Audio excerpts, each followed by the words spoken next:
వినుకొండలో నిన్న జరిగిన ఘటనపై ఎమ్మెల్యే బొల్లా బ్రహ్మనాయుడు మండిపడుతున్నారు. వినుకొండలో టీడీపీ నాయకులు కార్యకర్తలు బరితెగించి దుర్మార్గంగా వ్యవహరించారని తెలిపారు. దివంగత మాజీ సీఎం కునిచేటి రోసయ్య విగ్రహావిష్కరణకు తాను వెళ్తుండగా టీడీపీ నాయకులు అడ్డుకొని వీరంగం సృష్టించారని ఆగ్రహం వ్యక్తం చేస్తున్నారు. ఇదంతా టీడీపీ నేతలు లావు శ్రీకృష్ణదేవరాయలు, మక్కిన మల్లికార్జునరావు, జీవి ఆంజనేయులు దగ్గరుండి ఆర్యవైశ్యులపై కార్యకర్తలతో రాళ్లదాడి చేయించారని ఆరోపిస్తున్న ఎమ్మెల్యే బొల్లా బ్రహ్మనాయుడుతో మా ప్రతినిధి అశోక్ ఫేస్ టు ఫేస్. వినుకొండలో మరోసారి తెలుగుదేశం కార్యకర్తలు నాయకులు బరితెగించారు.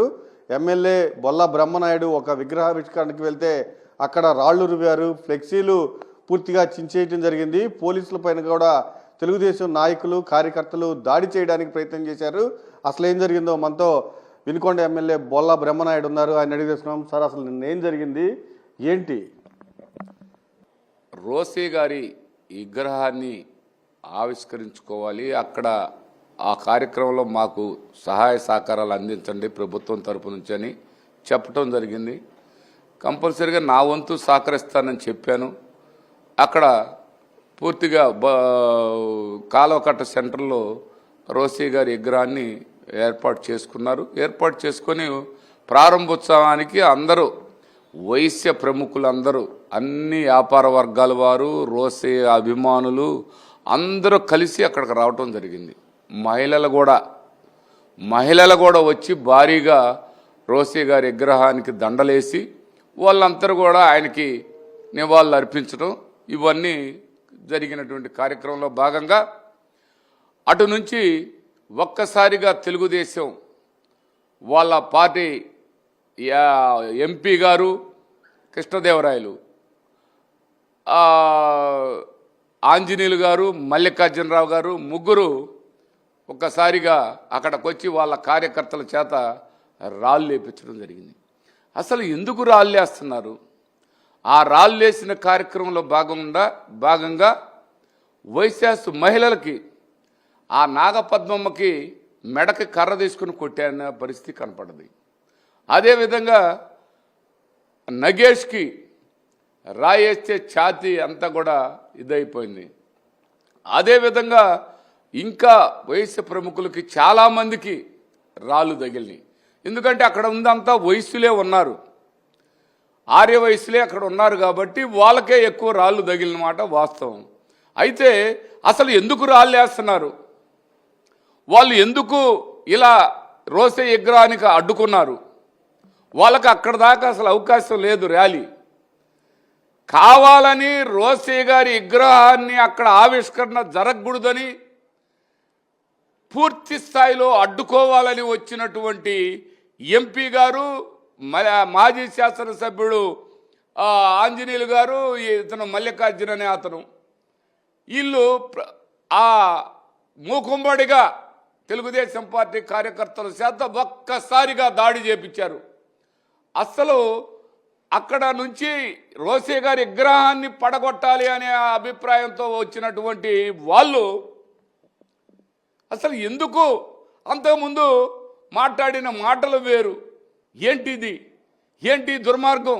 ఆర్య వయసుల మీద ఈ దుర్మార్గం ఏంటి? ఆ మహిళల మీద ఆ దుర్మార్గం ఏంటి? ఆర్య వయసు మహిళలు వాళ్ళందరికీ దెబ్బలు తగిలి చెప్పుకోలేని విధంగా వాళ్ళు దాడి చేశారు. నువ్వు ఎంపీగా చేసిన తర్వాత ఇవాళ మేము చేసామనంటే అంటే మీ తెలుగుదేశం ప్రభుత్వం చేసిందనే మీ అప్పుడు నువ్వు ఎంపీవా?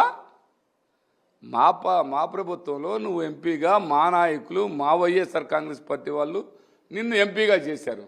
ఎంపీగా చేసినందుకు నీ దుర్మార్గం, నీ చీటింగ్,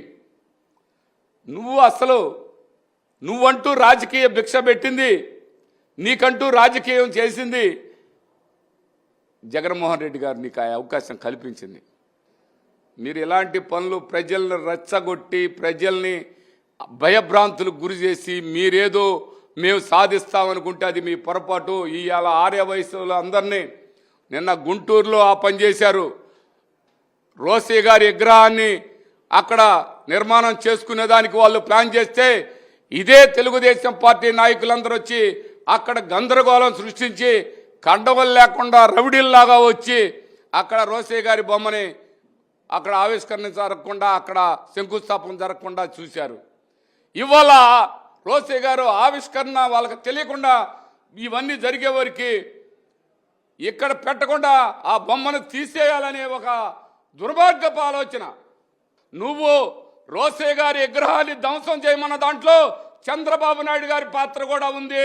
జీవీఎస్ ఆంజనేయులు, లావు కృష్ణదేవరాయలు ఇలా అందరూ కలిసి దుర్మార్గం ఆలోచన చేశారని ఈ సందర్భంగా తెలియపరుస్తున్నాను. మీరు కొన్ని వీడియోలు చూస్తే పోలీసుల లాఠీలు లాక్కుని వాళ్ళని నెట్టేసి వాళ్ళపైన కూడా దాడి చేయడానికి ప్రయత్నం చేశారు. ఎట్లా అది ఆ విగ్రహాన్ని ధ్వంసం చేయాలనే ఒక ప్రయత్నం చేస్తుండగా కృష్ణదేవరాయలు, మక్కిన మల్లికార్జునరావు గారు, ఆంజనేయులు గారు వీళ్ళు ప్రయత్నం చేస్తుండగా ఆ కార్యకర్తలు మూకుమ్మడిగా రాస్తుండగా ఆ ప్రయత్నం భగ్నం చేసే దాంట్లో పోలీసులు పూర్తి స్థాయిలో అడ్డుకోవటంలో పోలీసు ఎస్ఐని కూడా కింద పడేసి పోలీసుల మీద లాఠీలతో వాళ్ళ లాఠీలే లాక్కొని వాళ్ళ మీద దాడి చేసినటువంటి పరిస్థితి చూస్తే చాలా బాధాకరంగా ఉంది. ఈ దాడిలో ఆర్యవైశ్యకు సంబంధించిన నాయకులు, యువకులు గాయపడ్డారు. ఇది చాలా హేయమైన చర్య అని కూడా బ్రహ్మనాయుడు మండిపడుతూ ఉన్నారు. కెమెరామెన్ భాషతో అశోక్, సాక్షి టీవీ, వినుకొండ, పల్నాడు జిల్లా.